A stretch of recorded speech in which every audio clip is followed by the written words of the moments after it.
तो हमें एक ही विदेशों में दो ही दिक्कत जाती, एक चाय की, दूसरे नहाने। तो हम सबसे पहले किसी कमरे में रुके, क्योंकि जब हम पहली बार विदेश गए तो गए लंदन।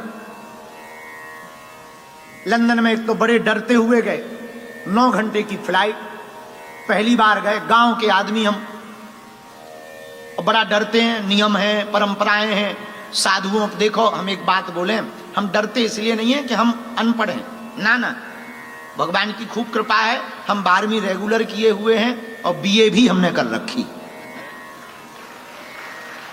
हाँ, पढ़े लिखे भी हम खूब। अच्छा, छोटे बच्चे हैं ये भी मत समझो, कई जन्म हमारे हो चुके, तो बहुत पुराने भी है, हो सकता तुमसे भी पुराने निकले, तो बहुत पुराने। पर डरते इसलिए हैं कि अगर हमसे कोई अपराध बन जाएगा तो 100 सालों तक कोई महात्माओं पर भरोसा नहीं करेगा, इसीलिए डरते हैं। तो 9 घंटे की फ्लाइट थी, लंदन पहुंचे। लंदन में एक, इंग्लैंड में एक जगह है वेम्बली, तो वेम्बली में कथा थी हमारी, पहली बार गए थे। तो जिन भगत जी के शिष्य के घर रुके, थके भर गए, तो नहाया तो था नहीं। अच्छा, उस वक्त अपनी इतनी औकात भी नहीं, यजमान भी हमें ऐसे नहीं मिलते थे। इस बार तो जेम्स जी ने बढ़िया उपाय किया था, हमारी टिकट फर्स्ट में करवा दी थी, तो उसमें कम से कम नहाने की व्यवस्था मिल जाती। और ये भी हमको पहली बार ही पता लगा है कि हवाई जहाज में नहाने की व्यवस्था होती। हाँ, एक चेला है हमारा नलिन, उसने हमारी टिकट करवा दी, पिछली बार न्यूजीलैंड से दुबई की, और जिसमें उसने टिकट करवाई, भगवान की ऐसी कृपा कि नहाने की बाथरूम बहुत बड़ी है, भले ही बिना बाल्टी के नहाना पड़ता है, पर नित्य नियम पूरा हो जाता है, भगवान की कृपा है। अब पहली बार जब हम गए, इकोनॉमी में गए और सबसे लास्ट में हमारी सीट थी, और भयंकर भीड़, तो फोटो खिंचा खिंचा थक गए। आधे से ज्यादा तो सब भारतीय थे और सब पहचान, अरे गुरुजी, सो उसी में पर्चा बनने लगे। और वहां तो और बढ़िया है कि हमारे वाईफाई में बफरिंग भी नहीं होनी, 44,000 स्क्वायर फीट ऊंचाई पे क्या खाक बफरिंग होगी। और हद ये कि पायलट को पता लगा कि बागेश्वर वाले गुरुजी बैठे, तो ऑटो मोड पे छोड़ के वो भी आ गए। आओ आओ आओ, हमें पता लगा जब हमें क्रू मेंबर ने बताया, बोले दिस इज पायलट, तो हमें बड़ा डर लगा।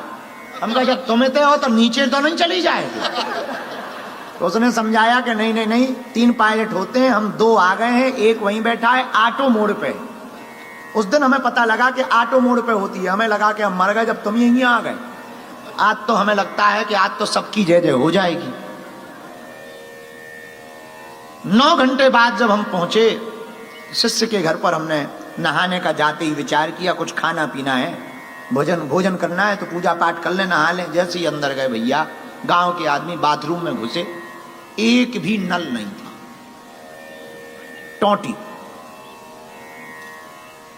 हम बड़ी टेंशन, कपड़ा तो उतार दे, न बाल्टी न मग न टोटी, कि चलो बाल्टी मग ना हो, टोटी हो तो कम से कम खोल के नीचे तो बैठ जाएंगे। तो टोटी भी नहीं, 4 बटन ओनली लगे। अब 30 मिनट तक हम तो इसी टेंशन में रहे कि पानी कहां से निकलेगा।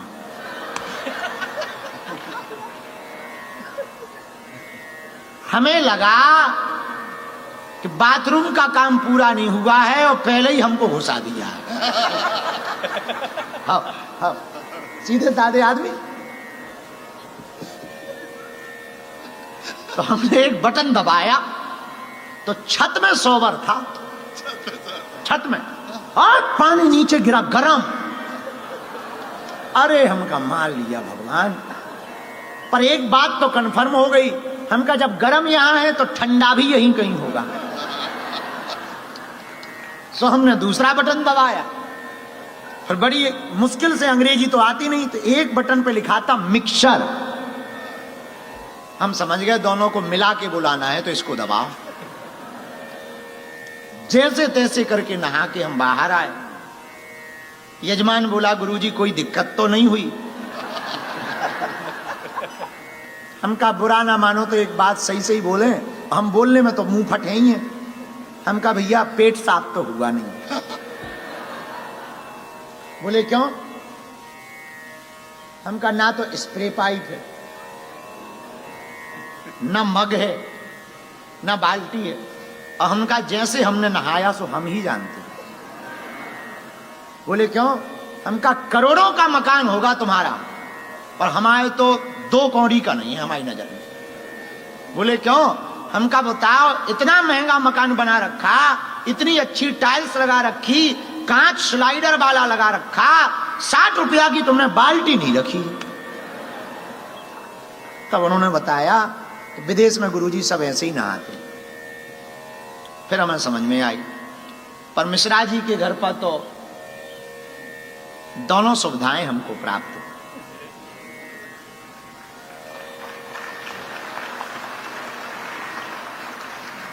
बाल्टी भी थी